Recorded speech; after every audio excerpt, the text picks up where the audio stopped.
next comedian is the very funny and hopefully height-appropriate Jim Zarling.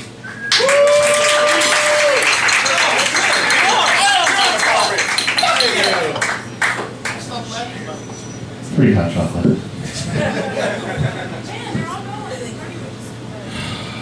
How's everyone doing tonight? Good. Let's give a round of applause for all the comments we've seen so far. Let's give a round of applause for all the comments we're going to see after me tonight. I'm right in the middle of it.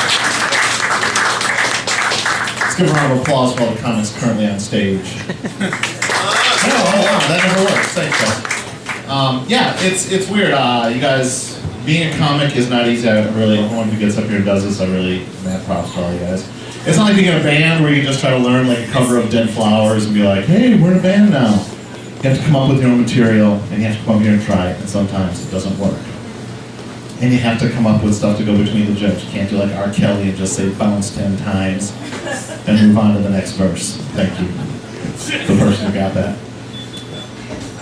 Tips for shooting your own home pornography. This is for everyone. I don't know if you've done it already. I'm not looking at anyone. This table right in front of me, I'm not. It's just tips for you. If you have a dog, please lock it away in another room.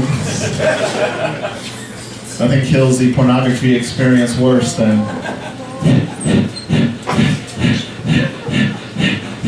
right in the middle of it. Like, is that guy gonna die of a heart attack? Right here in the middle of his porno? No aficionados in the office? That's cool. I'm the one watching porn. Sure, whatever.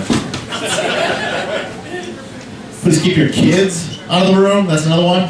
Maybe stop in the middle of it and be like, the kids, shut up! Get back in your room. And if that does happen, please edit it out of the video. You know what? I was about to say no one wants to see that. Maybe there is someone. Maybe the internet has made it so that there's such hyper-specific porn that they can make videos for like, I can only get off if the guy's like really mad about his tax bill. He's got to be bitching about his taxes throughout the whole thing. The wife's got to be really upset about how dirty the house is. Like right in the middle of it, she's got to be like, "Oh, this is great, but God, I should have vacuumed." Or maybe the guy's worried because his kids taped over his bootleg VHS copy of Labyrinth that he stole from a friend in 1986, and the kids taped over it with a SpongeBob SquarePants episode. SpongeBob SquarePants. And for those of you who didn't hear that episode, and it wasn't even a good SpongeBob SquarePants, it was one with Squidward, and there's like 3 guys who get off to that, and 2 of them are Japanese. And it was like, that was my impersonation. A Japanese fella. Getting off to a fantasy where a guy had his VHS copy of Labyrinth taped over with a SpongeBob voice. That will be the end of the imitation portion of my set. Do you think Larry Flint then is going to go around the country, around the world really, looking for like the weirdest, most disgusting things? Since he can be hyper-specific, he can just go, I found this guy in Germany. He can only get off when his balls are dipped in oatmeal. And I thought that shit was fucked up till I met his brother. He can only get off when his brother's balls are dipped in oatmeal. I understand you're saying, Jim, you can't make fun of Larry Flint, he had a stroke. And to that I say, you can have a stroke and still be pretty gross. Larry Flint covers all those bases. And in the movie about his life, and the only person who played his girlfriend was Courtney Love. Chew on that for a while. Yeah. Courtney Love can play 2 people in a movie. Larry Flint's girlfriend and Nancy Spungen. Think about that. Damn it! None of you people! God damn it! See, I don't even know who they don't know. Is it Nancy Spungen? Is it Larry Flint? What are these people? What's pornography? What's this guy talking about? They videotape people having sex now? That's a thing? Oh my god! And dogs are involved. What's the SpongeBob everyone's talking about? Those of us in this room are a alive at a very special time in America's history. We will be the ones who will have to explain to future generations what the fuck happened to America. Kids will come in and be like, hey, when did you know America was over? And you'll be able to look them in the eye and you'll be able to say, it was when we had a TV show about women who didn't know they were pregnant. I don't know, one day I just went to the bathroom and I pushed a 9-pound poopy out of my vagina. And then I thought, wait a minute, that's an awfully big poopy. Hey, wait a minute, poopy doesn't come out of my vagina. People, even Neanderthals knew they were pregnant.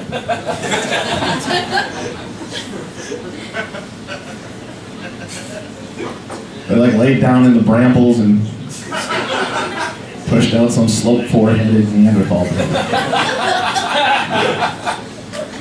But they fucking knew they were pregnant. Jesus Christ. I keep hitting this. You know, I was warned about this button. Jim, watch out for the button. And no comics hit the button, and I've hit it 18 times in a 3-minute set. It's called professionalism, people. I'm into it. You guys have been great. Thanks. Have a good night.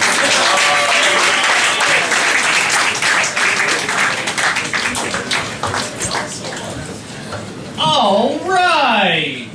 Jim was right, though. It's hard starting in comedy. You can't come up here as a cover band before you have any of your own material written and go, all right, everyone, I'm going to do a couple of my own jokes, and then we're going to end it out with some Stephen Wright. So if you know the words, just mumble along.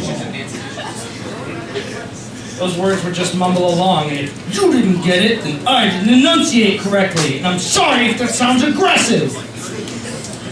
Your next comic hosts the Dirty Jokes with a U. Open mic night in Charlottesville. What day of the week is that? That's a Tuesday. Tuesday! Every Tuesday?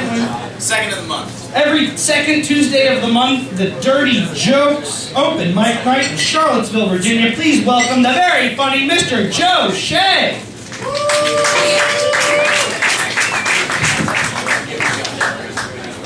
Let's get started. I'm gonna do a porn joke, because Jim did a porn joke. I live with 2 roommates, and I have a problem with them, or a problem because I live with them.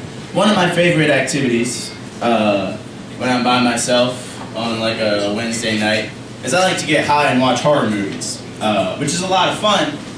The problem is I live with 2 roommates, and of course I watch it by myself in my room with the lights off. And there's always a part in a horror movie where like the girl is running from whatever is horrific and is trying to kill her. And you know she's about to die, and she knows she's about to die, so she's like freaking out, and she's going, oh, oh, oh, oh, oh, oh. And I'm high anyway, so I'm breathing really hard just for no reason. So all you can hear coming out of my dark room at 3 in the morning is,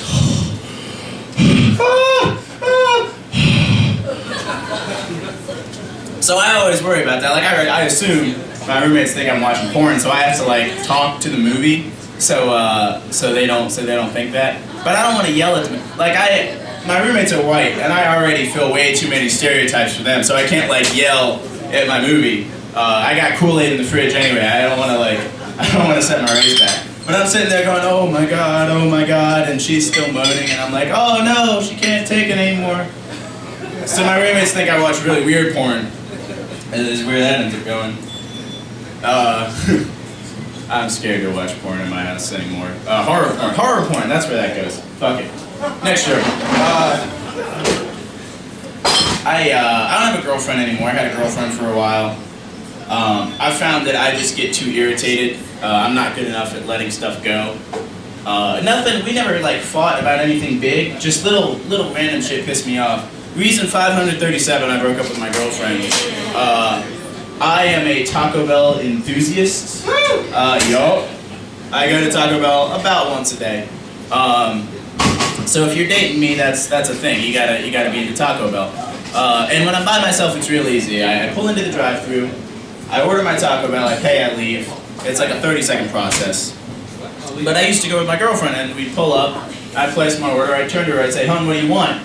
And she goes, "I don't know, give me a minute, I gotta figure it out." It's a fucking Taco Bell. Like, we're not waiting for the server to tell us what the specials are. We knew we were coming here. This is the third time we've come here today. There's no soup of the day to consider. Like, how do you not know what you want from the Taco Bell? That pisses me off. Let's try something new. Show of hands. How many women in here have ever faked an orgasm? Show of hands.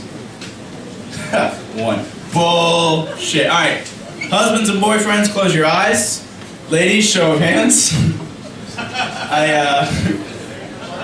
The one I'm actually getting is sitting next to a dude. Sorry, dude. That's something I used to worry about, particularly when I had a girlfriend and I cared. Because, you know, I have no idea. I feel like you never really know. Because if you've never seen the real thing, you're not going to know if it's real or not. They could be faking it your whole life, you have no idea. So I came up with a test that I feel is reasonably accurate, and I'm going to share with y'all. I got like none of the guys are watching the game. Like, I have every single guy's eye for this test. Here's the test, alright? You're having sex, she's either having an orgasm or she's faking it, right? But we're at that point. Right in the middle of that moment, punch her in the face. She's gonna get mad, alright? No matter what, she's gonna get mad. How angry she gets should give you an indicator though. Like, Christmas is coming up, put yourself in this situation. Somebody gives you a shitty present, but you have to open it and act excited, right? You go, oh, great, another t-shirt. And then they punch you in the face. You're gonna get mad as shit at that person, right? Somebody gives you the best present you've ever had, like someone gives you a car, you got a BMW, that person punches you in the face. You're still gonna be pretty happy with that person, all right? That's not gonna be like a week-long fight. Like, you're still great. I don't know. That's nuts. We'll work on that. Brian was saying something about baking. I'm a baker back in Charlottesville. I work at a place called Bodo's because they don't drug test. Yeah. And I'm gonna share something with you that I've learned. Anytime you're eating a baked good, any kind of bagel, pizza, cookie, bread, whatever, if it came out of an oven, I want you to remember that there is somebody out there who took the time to bake that for you. Somebody who put the hard work in, stood in front of that oven, they baked that thing for you. And I want you to know, no matter what, that baker hates you. Just hates every part. You're eating that baker's soul when you eat that baked good. Shit, I don't know, this is a night for jokes without punchlines. I'm trying stuff. We're gonna do one more. We're gonna do one more. So Christmas is coming up, and my relatives all ask me what I want for Christmas. Of course, you can't tell them what you want, right? There's no way my dad's gonna say, what do you want for Christmas? And I'm gonna tell him I want weed. Because that's just uncomfortable. Like, he knows it, I know it, but I'm not gonna put him in that situation. It would be really nice if drug dealers had gift cards, but tragically that's not the case. And I just can't help but think how awkward it would be if Dad's like, hey, what do you want for Christmas? I'm like, all right, I want some weed. I call him up later, he's like, Dad, what do you want for Christmas? He's like, I want you to come bail me out of jail. He's like, I got busted buying you a Christmas present. I'm Joe Shea, y'all. Thanks a lot.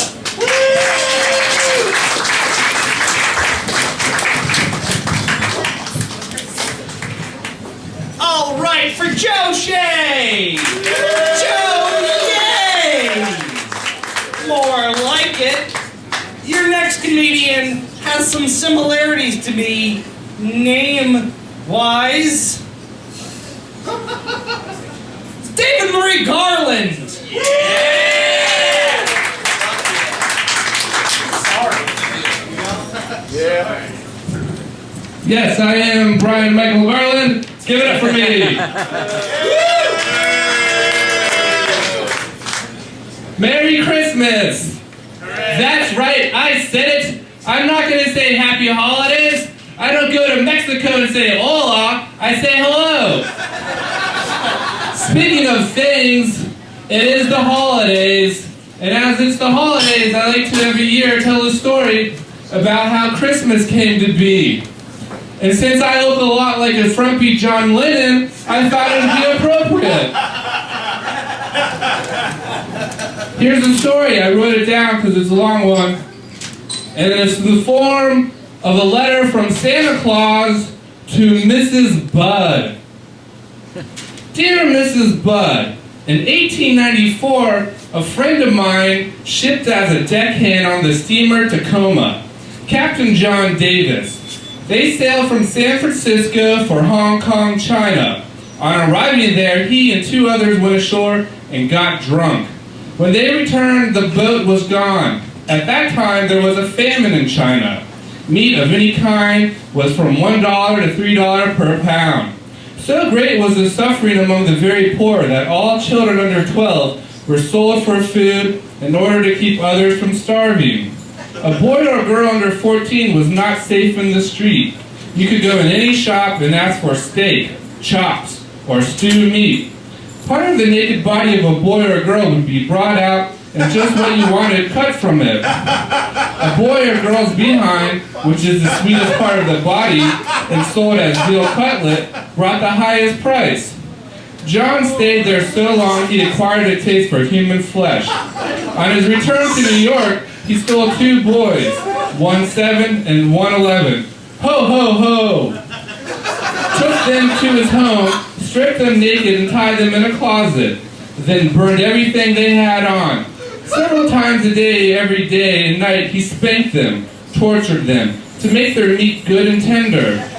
First he killed the 11-year-old boy because he had the fattest ass, and of course the most meat on it. Every part of his body was cooked and eaten except the head, bones and guts.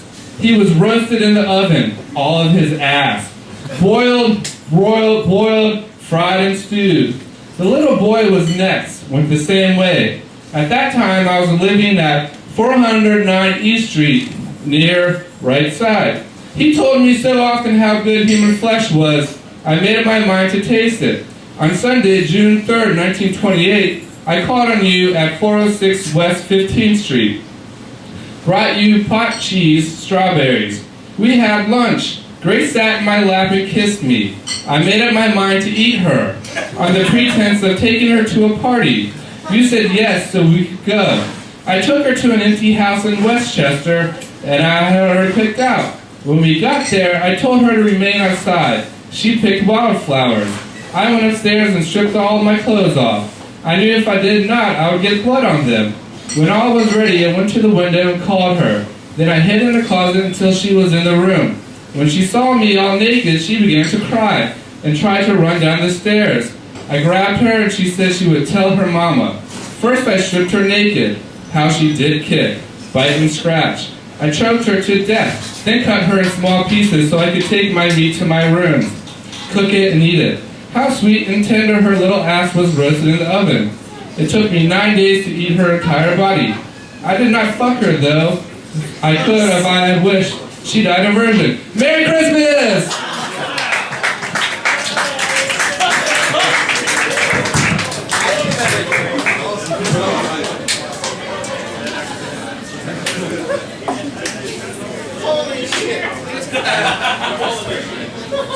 Ladies and gentlemen, the working script from Miracle on 34th Street. All right, that got exactly what it deserved. And your next comedian coming up, who deserves much more than that, Mr. David C. Wingtail. Woo!